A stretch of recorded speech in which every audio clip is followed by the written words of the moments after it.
About every quarter, the Fed releases what's called their beige book. And every time they release it, it kind of gives us an insight into the economy, at least from their perspective, and all the surveys they give to businesses and people to kind of gauge where things are at.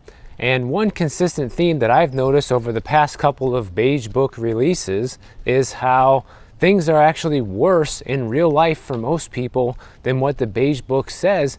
But even so, the beige book tends to shine a light on some of the problems that we have. And what these quarterly beige book reports reveal, if you ask me, is they reveal the recession that we're already in. It's basically a slow economic collapse is what we're witnessing here with each release. Right in their overall economic summary, right here in the beginning of this beige book release, they say this. They say that 7 districts, which mean the different Fed districts, they have the Richmond district, they have San Francisco, they have Chicago, places like that where they get this data from, right?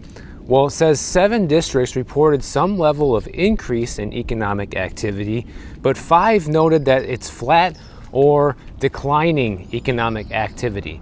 So you have 12 total, and 5 out of the 12 are telling us that economic activity is either flat or declining, but the other 7 say that it's increasing. So once again, the tale of two cities, right? We have this economy that's working really well in some places and for some people, and not so well for a lot of places and a lot of other people. By the way, I'm walking at least one street of Belvedere Island here. I know some people requested me to come here, and it's got its pros and cons, guys. It's a cool, peaceful area to walk, and the downside is these houses are so built up with privacy, you can't really see a lot of the homes, but it's still beautiful nonetheless. And some areas around here, which I'll be coming here several times, has some amazing views as well. Now, here's another thing to note. 5 out of the 12 districts are reporting a decline in economic activity, right? Which is also 3 more than in the prior reporting period, which I believe was in April, because that's the last time I did a video on this. What does that tell you? That tells you it's getting worse. More and more areas are starting to get hit with an economic slowdown.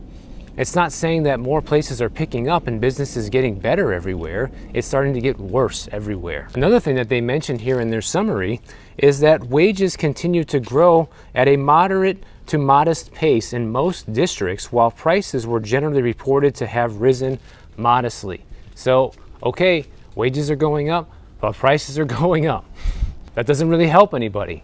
That still leaves us running in circles as far as I'm concerned. They also say that household spending is essentially flat. People are not spending more money, they're just kind of spending as much as they have to, and that's about it. They even mentioned how the auto sales have been hampered this quarter due to the cyber attacks with the auto industry. There was a big cyber attack with the auto industry, which I'm sure many people are aware of, and it prevented a lot of car sales from taking place that otherwise would have. They also say that residential and commercial real estate sales are basically flat as well, so you're not seeing any real activity with that. Here's another bit of wisdom we can gather from this beige book. In almost every district, retailers are discounting items, or price-sensitive consumers only purchasing essentials, trading down in quality, they're buying fewer items, or shopping around for the best deals. So this is something that even the Federal Reserve is starting to notice, of all of the different shenanigans going on with retail and fast food and places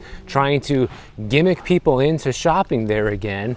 And it's not really working because the spending is remaining flat and people are just looking for the absolute best deal they can get right now in order to get by. That's what's happening. The Fed just admitted it here in the beige book. But we're all supposed to celebrate that inflation is coming down, guys. It doesn't really matter. As you can tell here, it doesn't seem to be making much of a difference. And in a news article that covered this beige book story, they talked to somebody that used to go to this cafe for lunch every day and get a $5 grilled cheese sandwich, okay? And then this person said about a month ago, they raised the price on that grilled cheese sandwich, and so they're no longer going there. It went from $5 to $7. And $5 to $7 might not sound like a lot, guys, but that's a 20% increase in price. So people are really starting to notice these price increases across the board with different things, whether it's food, whether it's household essentials, and they're scaling back as much as they can and buying only the essentials. And businesses that are being forced to raise their prices, like this cafe, are now losing customers, which is inevitably going to lead to a pretty bad downturn in this economy, which I believe has already started, and it's just continuing to progressively get worse. You know, you can release all the feel-good stories about the economy that you want to, but the reality is, when somebody walks down the store aisle and they see, you know, a container of laundry detergent for $25 that used to be $15, there's nothing that you can tell that person that's going to make them feel better about that. Because you can say one thing about inflation coming down, but you can also see in front of your face that the price increase is there and it's permanent. And I realize that this isn't the worst inflation we've ever seen in this country, but definitely this is the worst inflation we have seen in my lifetime, and, you know, half of the people who are alive today's lifetime. You know, like, you have to go back more than 40 years ago to see bouts of inflation this bad. And even though we had inflation that was this bad 40 years ago, we had wage increases that were keeping up with that inflation that made it less painful, which is something we clearly don't have today, even according to the Fed's beige book. They even just told you that price increases are happening modestly and wage growth is happening modestly. And I'm sure a lot of people that took on all this credit card debt and went out on all these vacations that they really couldn't afford during the pandemic with stimulus money and basically money they really didn't have, thinking that this was going to last forever, are probably regretting those decisions big time right now, just like people who bought houses that they couldn't afford and are now stuck with payments that are much higher than they anticipated they would be. And now you're starting to see a situation where the people who have made good decisions over the past few years are starting to be rewarded by them, while those that kind of squandered everything are starting to suffer. So I don't care what the future inflation reports are, guys. They can come out, you know, with the next inflation report next month and say that it's negative. They can say we're having deflation, that we're at negative 3% inflation, and it still wouldn't matter, because the average person right now isn't seeing that in the everyday things that they buy. And these slowdowns in consumer purchases are affecting real people. You know, real Americans are being hit by this economic slowdown. In fact, one of my viewers, James, sent me a story about where he works and all the layoffs that are happening there right in the Midwest in Wisconsin. He said he works at the Mercury Marine plant in Fond du Lac, Wisconsin, and there was a news story about this, about all the layoffs that have been happening there recently. So they say that about 1,700 hourly employees will be affected by short-term layoffs at Mercury Marine in Fond du Lac. Employees say that they were surprised about the announcement and are nervous about the future. Affected employees will lose 8 weeks of work broken up into 2-week increments, which I want to talk a little bit about that because that's a very interesting part of this story here. And when the news asked Mercury if there's going to be more layoffs coming, they said we're going to have to continue to monitor demand. So it's maybe, we'll see. Are people going to continue buying marine products, you know, for the boats? How many people are out there buying boats and ATVs and all the toys right now? In fact, most people are selling that stuff. They're not buying it. Look at me, guys. I even put my Camaro here on YouTube. It's a toy. It's a luxury. It's not something anybody needs. Couldn't sell it. So I'm just going to hang on to it. You know, I don't need to sell it. I'm not in the position where I have to sell the car, but I think it's a good testament to show you where things are at. I'm too late. I probably should have tried selling it like 2 years ago, but like mentally I wasn't ready, you know, so I'm just going to have to live with that and hold on to it. So already Mercury in Fond du Lac laid off 400 employees earlier this year. Now they're doing these layoffs where they're kind of not really firing people, but they're making it so that you're just losing hours, you know, to the point where you're not making nearly as much money as you were before.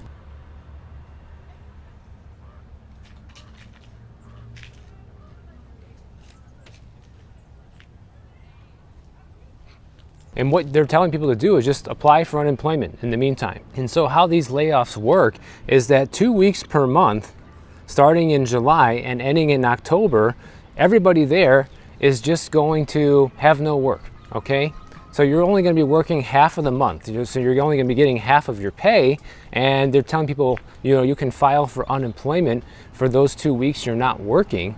But that's a hassle. It takes a long time to go through the unemployment claims and give them all the documentation you need. It also takes time to actually get a check from them. And even then, you're only going to be getting a fraction of what you would actually make at your job. And James, who sent me this story, who works there, is one of the smart ones, because he says, he's been living below his means for quite some time now, and he's not going to have financial troubles with this, but he has coworkers that have $800 a month car payments, okay? The people that go beyond and live beyond their means, like we just talked about, that probably took those vacations and spend money that they don't have, or spend every single dollar they do have and then a few cents more. When they talk to some of the employees, they say that some of them are going to fall behind on their child support payments because they're not making as much money as they normally would be. The weird thing about these, half-month layoffs for a few months straight is that it puts you in a weird position. Like, you still have a job, you didn't get totally fired, but you now have a job where you're not making the kind of money that you were before. And it's like, do you look for a new job? Do you ride it out at this one and hope that things are going to get better after October? You're also taking a gamble that it could get worse and then the layoff becomes permanent and you're just out of work by then. Here's what Mercury has to say about this. Mercury continues to grow market share around the world and still employs thousands of people in Wisconsin and will continue to do so, but right now it's not sufficient to fully offset the overall market headwinds. So clearly this decision is making a lot of the employees there anxious about their future, and rightfully so. Even if you are living below your means and you can technically afford this layoff, it still doesn't make things a lot better for you, because you're not sure if you're going to have a job by the end of October or not. Mercury could just say, you know what, things aren't getting better, it's getting worse, we're just going to shut down the entire plant.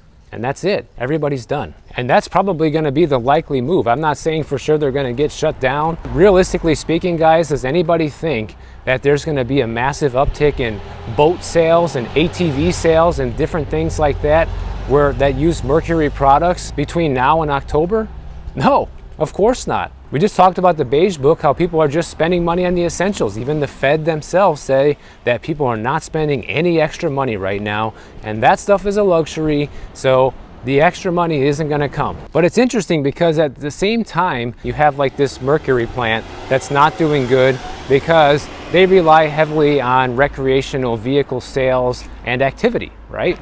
Well, Steve sent me this story that really hits close to home about the Belvidere assembly plant for Stellantis. Okay, this is right in Belvidere, Illinois, a stone's throw away from where I grew up. You could literally walk to this Stellantis assembly plant. It used to be called the Chrysler plant back when I used to live there, from my old neighborhood. I even showed it in one of my videos when I was in Illinois, and if anybody wants to go back and look at that. But this Stellantis plant in Belvidere is going to receive $334 million in federal funding through the United States Department of Energy Domestic Manufacturing Grant Program. Okay, so what is this for? Why are they getting this money? Well, because basically they are kissing ass of the current administration and committing to making electric vehicles at this plant. And so they're giving them all this money and promising that, oh, we're just going to make electric vehicles here now. And this is great news for the people that live in Belvidere, because it's not really the most economically diverse and strong area in the country. So this will give a lot of people their jobs. But what it shows you is kind of how corrupt everything is today. You get favors like this handed out to an assembly plant that's committing to making electric vehicles. Meanwhile, places like this that are just kind of committed to making recreational vehicles, and definitely not electric ones, they just get left to be fed to the wolves, So I'm happy for the people who live in Belvidere who are going to end up working there, because this plant has been shut down for a while now and no one has been working. But at the same time, these people are now getting jobs from a government subsidy. And that's what I want people to see. Like, this is going to count as jobs created, right? Once this plant opens back up and we see these jobs reports that come out every single month talking about how good it is, they never want to talk about the revisions down, which is what they always are. How many people are going to start working at this plant again? Maybe 1,500, 2,000 people, something like that. That's going to go in the future jobs report saying, hey, look, Stellantis created 2,000 more new jobs in Belvidere, Illinois. When the reality is, no, they didn't. The federal government did through spending taxpayer dollars. They gave the plant $334 million that they wouldn't have had before. These people never would have had those jobs again if it wasn't for this free money handout. And it's all because they're agreeing to do something that the government wants them to do, which is to commit to building these electric cars that apparently nobody wants. And I'm gonna do another video all about electric cars, guys. I have been saving a lot of content about this that I wanna talk about, and I have enough now to make an entire video about it like I did maybe 6 or 8 months ago. And I actually wanna talk to one of my viewers. Somebody sent me an email saying that they own an electric car and some of the information that I have talked about in the past isn't true or accurate or whatever. So I want to actually get an electric car owner's perspective on some of this stuff. But also, a lot of the things I'm going to talk about are just facts about what's happening with demand right now and things like that. And it is so much worse than what the government wants to see, which is why they're giving out this kind of money to these plants that are committing to making these cars.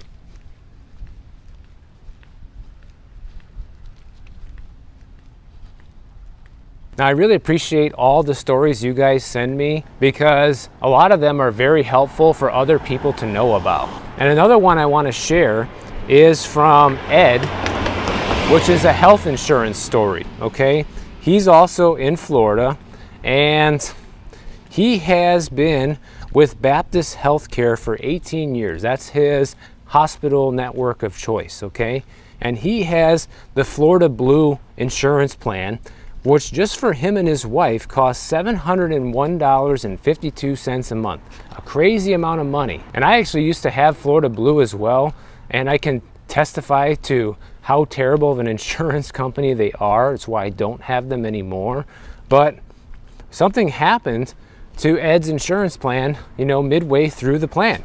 And what it was is he received this letter, which I'll scroll through the screen so you guys can take a look at, saying that Baptist Health may no longer be covered by his insurance and will be out of network starting October 1st this year. And the reason is because they're not getting reimbursed to their satisfaction from Florida Blue. This creates a few different problems. Number one, these guys are paying a crazy amount of money, and apparently it's still not enough to get coverage at their preferred healthcare provider any longer, even after 18 years, by the way. And also, it leaves people like Ed and his wife searching for new doctors, 3/4 of the way through the insurance plan, which is basically a breach of contract, like he mentions here. And they shouldn't be able to get away with this, but apparently they can do whatever they want. With all these companies and all these websites, pretty much anything that you sign up for today, you always have to agree to their terms of service, right? And they got you by the balls once you do that. Once you agree to the terms of service with any company, then they can pull things like this on you, and there's no recourse because you agree to the terms of service, and I'd be willing to bet that something like this is probably in there. And he also said that the same exact thing is happening to his brother here in Southern California with Providence Health. Suddenly, all of these insurance companies are not paying these healthcare providers what they want, and they end up dropping a lot of these healthcare providers, leaving you with fewer and fewer options. And that's actually the reason I dropped Florida Blue a couple of years ago, because every year the premiums would go up, and every year the amount of available doctors in network was shrinking, because you get to see all that stuff ahead of time before you renew your policy with them. And I was like, this isn't working, If I need a specialist, or if I want to change my primary care doctor, they wanted to start sending me down to South Miami, to Kendall, to see a primary care doctor, guys, when I'm in Miami Beach. That's like almost an hour drive one way. I'm not going to be doing that. So I ended up dropping them from a different insurance company. The one I have now, I think, is Oscar, and they've been a little bit better. It's not, leaps and bounds better than Florida Blue, but there are more options for doctors and places to go to. That has made it a little bit easier to use the plan. But this is just yet another thing that companies are doing right now in order to save their bottom line. They don't care how it affects their customers. Oh, you're losing your doctor after 18 years? We don't care, but we'll keep taking your $700 a month. Just another thing to be on the lookout for. And if you guys enjoyed this video, make sure you subscribe to the channel. And if you don't want to wait for my next video to come out, check out this one on the screen right over here, and I'll see you in the next one.